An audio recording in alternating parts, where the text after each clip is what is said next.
जय हिंद दोस्तों, स्वागत है आपके अपने यूट्यूब चैनल रोजगार सारथी में।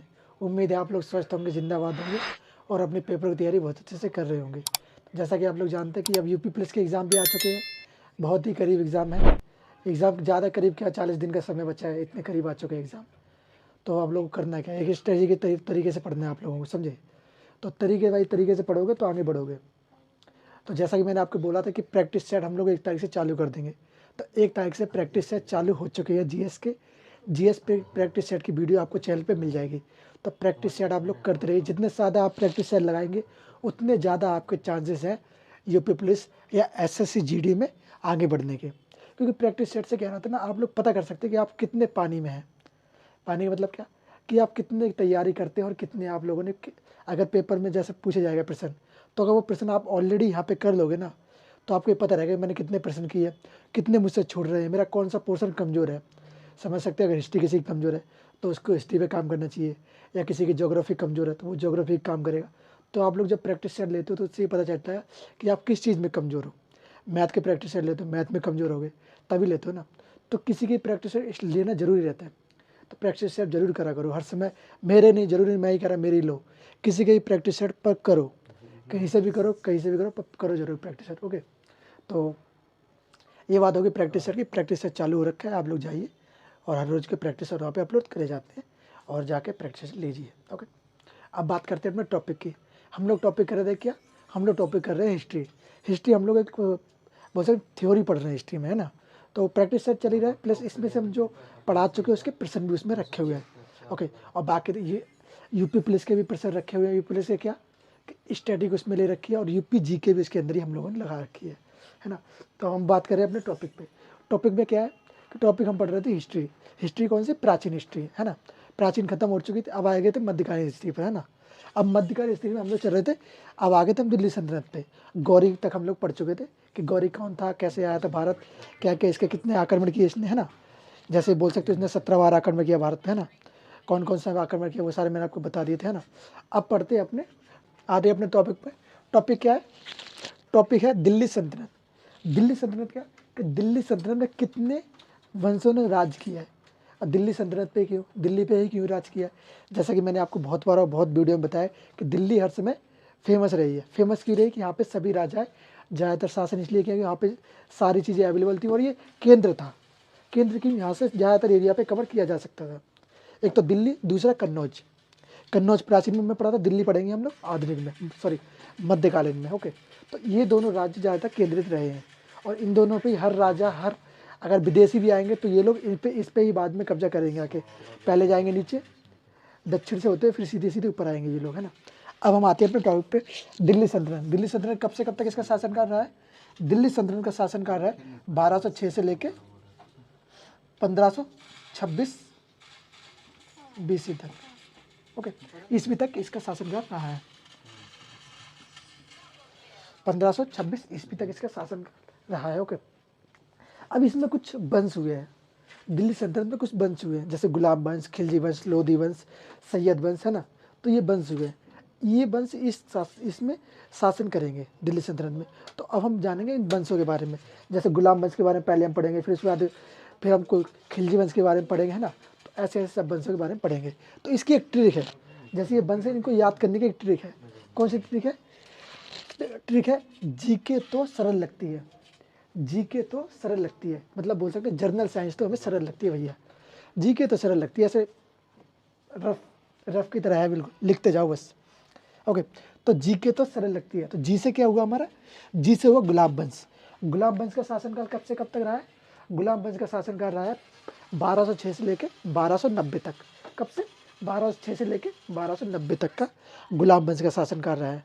उसके बाद आते हैं के से क्या है, के से है खिलजी वंश। के से खिलजी वंश। खिलजी वंश का शासनकाल कब से कब तक रहा है, 1290 से लेके 1290 से लेके 1320 तक। कब तक, 1290 से लेके 1320 तक। उसके बाद आता है कौन सा, तुगलक वंश। तुगलक वंश में क्या है, तुगलक वंश है 1320 से लेके 1414 तक। कितना, 1320 से लेके 1414 तक। उसके बाद कौन है, उसके बाद है सैयद। सैयद वंश में कौन है, सैयद वंश का शासनकाल सबसे कब तक, 1414 से लेके 1450 तक, है ना। उसके बाद आता है लास्ट किसका, दिल्ली सल्तनत का बस वो कौन है, लोधी वंश। कौन सा, लोधी वंश। लोधी वंश कब से कब तक रहा है, वो रहा है 1450 से लेके 1526 तक। कौन, लोधी वंश ने इसमें शासन किया है। तो इस वंश ने थोड़ा ज़्यादा शासनकाल कर लिया, क्योंकि 50 + 6 76 वर्ष करीब करीब शासनकाल किया है। 76 वर्ष, कौन सा, लोधी वंश ने 76 ईयर्स, 76 वर्ष तक शासन किया इन लोगों ने, है। ओके, अब जानते हैं इस गुलाम वंश के बारे में, जिसके बारे में हम लोग बात कर रहे थे। गुलाम वंश, ये जो हमारा पहला वंश है, गुलाम वंश।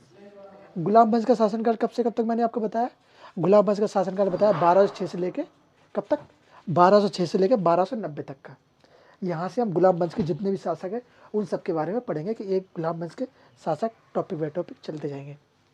अब हम आते हैं कि इसको ममलूक वंश भी कहा जाता है। गुलाम वंश को एक किस नाम से जाना जाता है, गुलाम वंश को ममलूक वंश नाम से भी जाना जाता है। इस वंश का नाम किसने रखा, किसने कहा इसको ममलूक वंश, इसको हबीबुल्ला जो एक व्यक्ति है उसने इसको ममलूक वंश कहा है। क्या वंश कहा है, ममलूक वंश। कौन सा, हबीबुल्ला ने इसे ममलूक वंश कहा है। ओके, इसमें कितने शासन रहेंगे, शासक कितने रहेंगे इसमें टोटल 11 शासक हैं जिन्होंने इसमें शासन किया है। कौन से, मुगल में, सॉरी गुलाम वंश में कितने टोटल शासक हैं, 11 शासक। 11 शासक इसमें शासन करेंगे। ओके, इस वंश का संस्थापक कौन है, जो गुलाम वंश है इसका संस्थापक कौन है, किसने इस वंश की स्थापना करी, इसकी स्थापना करी है किसने, कुतुबुद्दीन ऐबक ने। कुतुबुद्दीन ऐबक कौन है, कुतुबुद्दीन ऐबक मोहम्मद गौरी का कौन सा, मोहम्मद गौरी का गुलाम था। कुतुबुद्दीन ऐबक मोहम्मद गौरी का गुलाम था। गुलाम कैसे, कुतुबुद्दीन ऐबक को मोहम्मद गौरी ने खरीदा था। ओके, कुतुबुद्दीन ऐबक को मोहम्मद गौरी ने खरीदा था, तो फिर उसको खरीद के अपने पास रख लिया, फिर उसको गुलाम बनाया उसका, तो ये गुलाम रहा उसका। तो गुलाम था किसका, मोहम्मद गौरी का। इसका शासनकाल कब से कब तक रहेगा, कुतुबुद्दीन ऐबक का शासनकाल है 1206 से लेके 1210 तक। 1206 से लेके 1210, ज़्यादा नहीं, 4 साल का इसका शासनकाल रहा है। पर इसके जो निर्माण कार्य हैं वो बहुत इसने किए, जैसे कुतुब मीनार बनाई है, अलाउद्दीन का झोपड़ा बनाया है ना, ये सब चीज़ें इसने बनाई हैं। अब इसके बारे में जानते हैं क्या क्या चीज़ें इसने बनाई, और इसका और भी चीज़ इसके बारे में जानते हैं। नाम हुआ इसकी, उपाधि क्या क्या है ना। तो जैसा कि ऐबक गुलाम वंश का शासनकाल कब से, 1206 से लेकर 1210 तक। ओके, अन्य नाम क्या थे इसके, अन्य नाम क्या है इसके, अन्य नाम है चंद्रमा का देवता, और क्या है इसका, लाख बख्श। इसका अन्य नाम क्या है, चंद्रमा का देवता और लाख बख्श। इसको लाख बख्श भी बोलते हो, पील बख्श भी बोला जाता है। पील बख्श किसे बोलते हैं, पील बख्श बोलते हैं हाथियों के, क्या बोलते हैं, हाथियों का दान करने वाला। इसने हाथियों के दान किए तो इसलिए इसको पील बख्श भी बोला जाता है। ओके, हाथियों का दान करने पील बख्श, और लाख बख्श क्यों, क्योंकि ये लाखों का दान करता था, बहुत अमीर था भाई साहब, पैसे बहुत देता था, तो ये लाख बख्श बोलते हैं इसको, इसलिए, है ना। और क्या हुआ इसकी, और कौन सी उपाधि है, हातिम सेकंड की इसकी उपाधि है, इसको हातिम सेकंड भी बोला जाता है। किसको कुतुबुद्दीन ऐबक को हातिम सेकंड भी बोलते हैं हम। और क्या बोलते हैं, कुरान खां, इसको कुरान खां भी बुलाते हैं लोग बाग। इसकी 3-4 उपाधि हैं, ये आप लोग सारी उपाधि याद रखना, क्योंकि उपाधि पेपर में बहुत बार पूछी जाती हैं, तो उपाधि जरूर से जरूर याद रखना, दिमाग में फिट कर लेना, पेपर में आना ही। तो ओके, ये हो गए कुरान खां। ओके, फिर इसके बारे में जानते हैं और क्या है, गौरी ने इससे शुरू में क्या किया था, गौरी ने इसने शुरू में एक उपाधि दी, क्या दी, अमीर-ए-आखुर पद दिया। इसने एक पद दिया गौरी ने, किसको कुतुबुद्दीन ऐबक को एक पद दिया शुरू में, कौन सा, अमीर-ए-आखुर पद। ओके, अमीर-ए-आखुर पद दिया इसको। ओके, ये पद क्या था, ये घोड़ों के अस्तबल का प्रमुख बनाया इसको, किसको, कुतुबुद्दीन ऐबक को घोड़ों का जो अस्तबल था उसका प्रमुख बनाया उसको। ओके, इसकी राजधानी कौन सी थी, कुतुबुद्दीन ऐबक ने जब राजधानी बसाई तो कौन सी राजधानी बसाई, राजधानी बसाई थी दिल्ली। ओके, कौन, लाहौर, सॉरी दिल्ली नहीं, लाहौर, बाद में दिल्ली शिफ्ट हो जाएगा ये, लाहौर से दिल्ली। तो कौन सी राजधानी बसाई थी, वो बसाई थी लाहौर। इसकी सैन्य राजधानी कौन सी थी, इसकी सैन्य राजधानी थी इंद्रप्रस्थ, जहाँ इसका सेना वगैरह काम होता था उसको इंद्रप्रस्थ कहा जाता था, जो इसकी सैन्य राजधानी थी, जहाँ इसके सेना वगैरह सब कुछ इसकी तैयार रहती थी, जहाँ इसको ट्रेनिंग वगैरह सब कुछ दिया जाता था, तो इसकी सैन्य राजधानी होगी इंद्रप्रस्थ। ओके, इसने सुल्तान की उपाधि धारण नहीं की, कुतुबुद्दीन ऐबक था, इसने सुल्तान की उपाधि धारण नहीं की, बोला मैं सुल्तान नहीं बनूंगा, उपाधि नहीं लूँगा, मैं सुल्तान वैसे ही हूँ। ओके, और क्या, जो इसका गौरी, इसका जो मालिक था जिसने इसको खरीदा था, तो क्या था, मलिक और सिपा सलार उपाधि। इसको एक उपाधि को और कौन सी दी, सिपा सलार की उपाधि। वो किसने दी थी, वो गौरी ने दी थी। गौरी कौन था, जिसको इसने, गौरी ने इसको खरीदा था, जो इसका मालिक था, किसका, कुतुबुद्दीन ऐबक का। गौरी ने इसे मिर्जा अजीज कोका, क्या नाम है, मिर्जा अजीज कोका, ये नाम आप लोगों को याद रखना है कि कुतुबुद्दीन ऐबक को किसने खरीदा था। तो और किससे खरीदा था, कुतुबुद्दीन ऐबक को गौरी ने किससे खरीदा, मिर्जा अजीज कोका से खरीदा था। ओके, खरीदा। और इसको ये मलिक सिपा सलार की उपाधि दी इसने, कि खरीदने के बाद इसको ये उपाधि दे दी इसने। किसने दी है, किसने, गौरी ने। ओके, ये इसके बारे में मैंने बात बताई। और इसका राज्याभिषेक जब हुआ, इसका राज्याभिषेक भी होगा, किसका, कुतुबुद्दीन ऐबक का राज्याभिषेक कब होगा, राज्याभिषेक होगा 24 जून 1206 को, 24 जून 1206 की इसकी उपाधि होगी। मैंने आगे में आलू गाड़े थे भुजने के लिए, वो भुन चुके होंगे। मैं पढ़ाने के चक्कर में ध्यान भूल गया कि आलू भी भुज रहे हैं। अरे यार, अभी बता रही है लोग कि आलू भुन चुके हैं। जाता हूँ अभी, खाता हूँ, थोड़ी देर में खाऊंगा। अब क्या, भुज गए होंगे, ज़्यादा जल गए होंगे, काले पड़ गए होंगे। चलिए देखते हैं, आलू तो भुन चुके हैं जैसे तैसे, जो काले होंगे गोरे होंगे जो भी हुआ होगा उनका तो उतर गए उनके। तो आते अपने टॉपिक पे, हम पढ़ रहे हैं क्या, गुलाम वंश। गुलाम वंश की हम लोग इतनी सारी जान चुके इसके बारे में। उपाधि, इसको किसने किसने खरीदा, क्यों खरीदा, क्या उपाधि दी, और फिर ये किसके बाद शासक बना। तो ये गौरी के बाद ये शासन में आया, कौन, कुतुबुद्दीन ऐबक। अब इसके निर्माण कार्य के बारे में जानते हैं, क्या क्या इसने निर्माण। आइए दोस्तों, आप जानते हैं इसके निर्माण कार्य और इसके दरबारियों के बारे में, कि इसके दरबारी कौन कौन थे, इसके निर्माण कार्य क्या क्या थे। तो जानते हैं, सबसे पहले इसने अपनी, जैसे मैंने बताया पहले, इसने राजधानी कौन सी थी, लाहौर। फिर इसने राजधानी कहाँ से, लाहौर से कहाँ शिफ्ट कर दी, राजधानी दिल्ली से लाहौर ले गया। पहले दिल्ली थी, उसके बाद लाहौर चली गई इसकी राजधानी। तो हम जब पढ़ा था ना कि इसकी राजधानी कौन सी थी, लाहौर। गौरी के समय कौन सी थी, वो थी दिल्ली। तो दिल्ली से इसने लाहौर शिफ्ट कर दी अपनी राजधानी।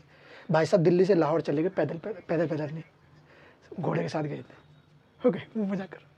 अच्छा, इसके निर्माण कार्य, इसने क्या क्या काम किए, क्या क्या निर्माण करवाए। इसके निर्माण बहुत महत्वपूर्ण है और आप लोग जरूर पढ़ना, क्योंकि इसके निर्माण बहुत महत्वपूर्ण है। पहला निर्माण, कुतुब उल इस्लाम,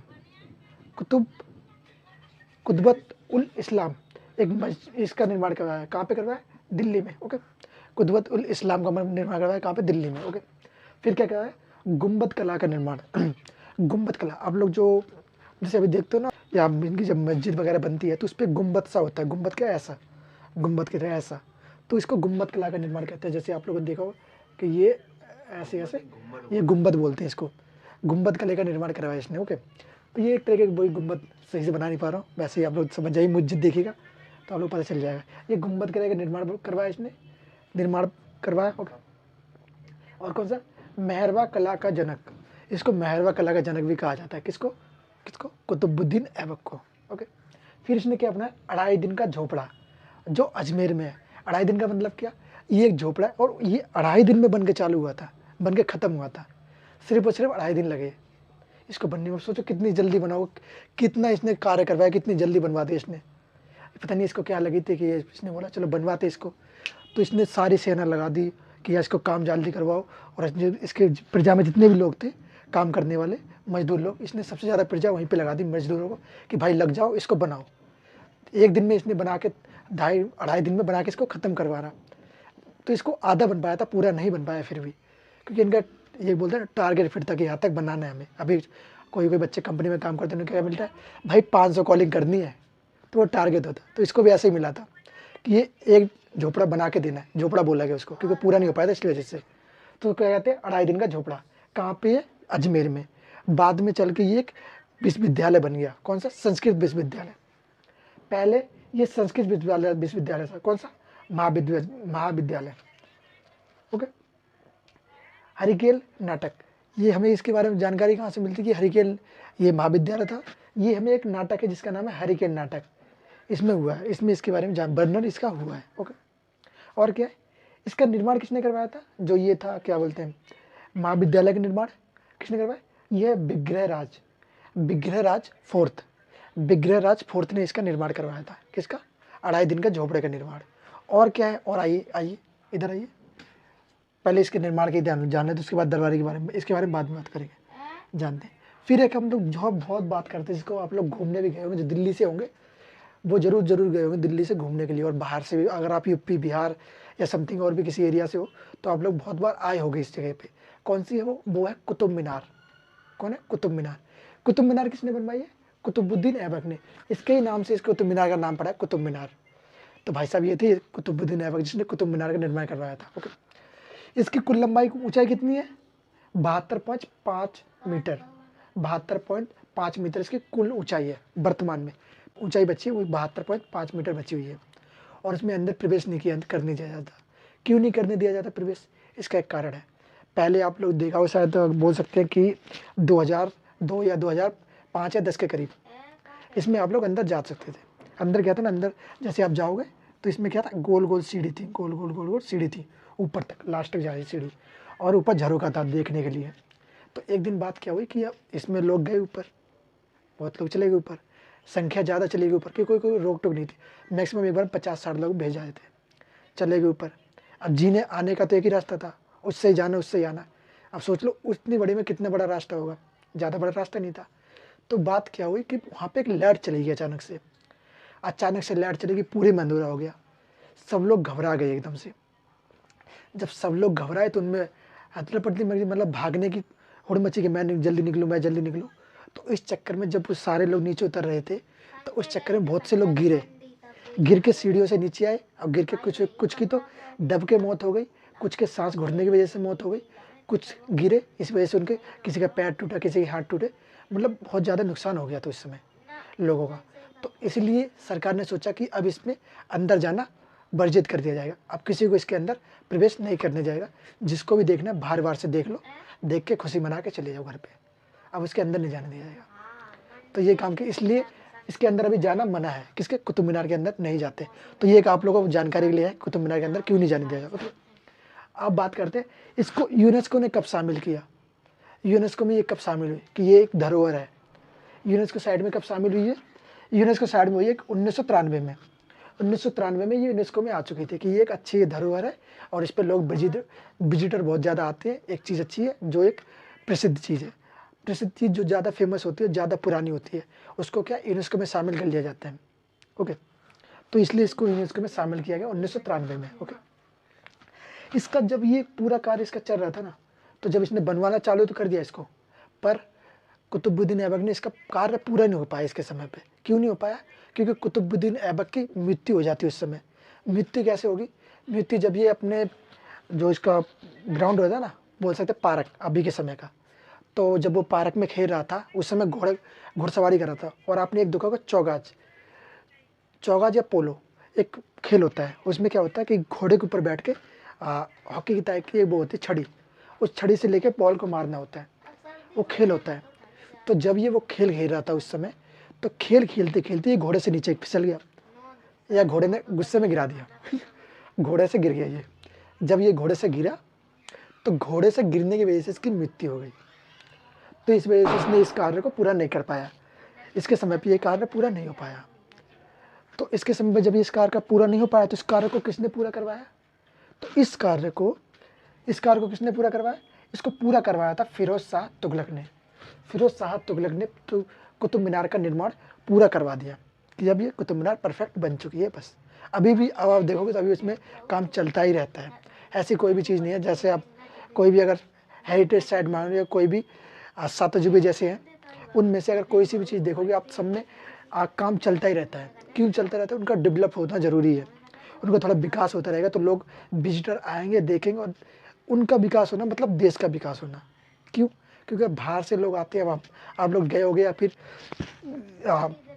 अक्षरधाम गए होंगे, या फिर ताजमहल गए होंगे, जहाँ जहाँ ट्रक किराया लगता है हेरिटेज साइट या फिर फेमस जगह पर। तो आप लोग जब गए होंगे तो वहाँ पे आप लोगों से एक किराया वसूल किया जाता है, देखने का एक पैसा लिया जाता है। वो पैसा क्यों लेते हैं? वो पैसा इसीलिए लेते हैं कि आप उस पैसे, आप आए हो देखने के लिए, देखो चीज़ें अच्छी लगी हैं आपको, आप समझो चीज़ क्या है, और फिर उसका पैसा दो। पैसे देते हो तो वो पैसा कहाँ जाता है? वो पैसा आता है गवर्नमेंट के खाते में, और गवर्नमेंट के खाते में जब पैसा आता है तो गवर्नमेंट के खाते में मान लो करोड़ों आए, तो करोड़ में से 2 करोड़ 3 करोड़ उसमें लग जाएंगे, बाकी गवर्नमेंट अपनी जेब में रख लेती है सारा पैसा। ये तो बात होगी पैसा आने की, क्यों कैसे आ रहा है, ये बात वहाँ पे होगी। और फिर जब आप जाते हो तो आपसे कितना किराया वसूल किया जाता है, कितना किया जाता है, मैक्सिमम 100-200 रुपये, 100-200 ऐसा 500 रुपये, सब ज़्यादा है ज़्यादा 500 ले लो। पर जब कोई विदेशी आता है तो विदेशी से कितना वसूल किया जाता है, आपसे 3 गुना। आपसे अगर 500 वसूल किया जाता है, विदेशी से किया जाता है कितना, 1500 या 2000 करीब। ओके, तो ये वसूल किया जाता है। ये अपने लिए सस्ता है, विदेश के लिए क्यों महंगा है, क्योंकि विदेश से वो आ रहे हैं देखने के, तो आ रहे हैं तो देंगे ज़रूर, तो इसलिए किराया भी महंगा रखा है। पर उनके लिए वो कम है क्योंकि वो डॉलरों में कमाते हैं, हमारा रुपया है। आपको ये चीज़ पता है कि रुपया भी सस्ता है अपना डॉलर के मुकाबले, तो इसलिए हम लोग इतना उनसे चार्ज करते हैं। चार्ज करने का मतलब ये था, ये बातें आपके काम के टॉपिक से नहीं थी पर काम की है। टॉपिक किसके, ये बोल सकते हैं ज्योग्राफी और इकोनॉमिक्स से बातें थी। ओके, आप लोग अपने दिमाग के बोल सकते हैं नॉलेज को बढ़ाने के लिए ले सकते हैं। ओके, अब बात आते हैं अपने टॉपिक पर वापस आते हैं। इसने एक और कार्य करवाया, क्या, एक मस्जिद बनवाई जिसको हम कहते हैं भारत की पहली मस्जिद, जो भारत में सबसे पहली मस्जिद बनी थी। किसने बनवाया, किसने, कुतुबुद्दीन ऐबक ने। कौन सी मस्जिद थी वो थी चेरमान घुमा। कौन सी, चेरमान घुमा। चेरमान घुमा मस्जिद कहाँ पे इसने निर्माण करवाया, इस मस्जिद का इसने निर्माण करवाया था कहाँ पे, वो करवाया था केरल में। कहाँ पे इसने इसका निर्माण करवाया, वो करवाया केरल में। केरल में इसने निर्माण करवा दिया, किसका, मस्जिद का। ओके, अब बात आती है कि ये धीरे धीरे ये सारा प्रोसेस हो गया, इसने सारे निर्माण करवा दिए। अब बात आई इसके समय पे, इसकी मृत्यु कब हो गई, इसकी मृत्यु हो गई घोड़े से गिर के, जब मैं आपको जैसे बताया था चौका से खेल रहा था, चौका जब पोलो, इसका खेलते खेलते उस समय इसके घोड़े से गिर के मृत्यु हो चुकी थी। इसकी मृत्यु कब हो गई, मृत्यु हो गई 1210 में, इसकी अंतिम समाप्ति 1210 में ये खत्म हो गया। 1210 में जब इसकी मृत्यु हो गई तो इसकी मृत्यु के बाद एक व्यक्ति आया जिसका नाम था आराम शाह। आराम शाह ज़्यादा दिन नहीं चलेगा, शायद 1 साल भी नहीं चल पाता, पूरा 1 साल भी नहीं चल पाता। इसकी एक युद्ध, आराम शाह की किस युद्ध में मृत्यु हो जाती है, जूडो के युद्ध में मृत्यु हो जाती है। ओके, वो जूडो का युद्ध कब था हुआ, जूडो का युद्ध हुआ 1211 में। इसको किसने मार दिया, किसने इसको हराया, तो इसको हराया था किसने, इसको हराया, ओके, इसको हराया इल्तुतमिश ने। किसने हरा दिया इसको हरा दिया इल्तुतमिश ने। और इल्तुतमिश ने जब इसको हरा दिया तो फिर इल्तुतमिश गद्दी पे आ गया। गद्दी पे कब आया, 1211 में इल्तुतमिश गद्दी पे आ गया। अब हम बात करेंगे इल्तुतमिश के बारे में। हाँ जी, तो जैसा कि मैं कह रहा था कि आपके इल्तुतमिश के बारे में, मैं इल्तुतमिश को इस वीडियो में नहीं बताऊंगा, इल्तुतमिश को अगली वीडियो में बताऊंगा कि ये इस वीडियो में टॉपिक बहुत लंबा हो जाएगा। तो मैं चाहता हूँ वीडियो ज़्यादा लंबी ना हो, वीडियो 34 से 35 मिनट की रहे, क्योंकि ज़्यादा वीडियो लंबी हो जाती फिर आप लोग समझ नहीं पाते हो, और फिर ज़्यादा देर तक आप टिक भी नहीं सकते। मैक्सिमम इंसान की रुकने की वैल्यू पता है 2 घंटे। अब 2 घंटे में यही सब्जेक्ट को आप पढ़ नहीं सकते इतना देर तक, तो और भी सब्जेक्ट पढ़ने होते हैं, तो उसी हिसाब से आप मैंने वीडियो बनाई है। ओके।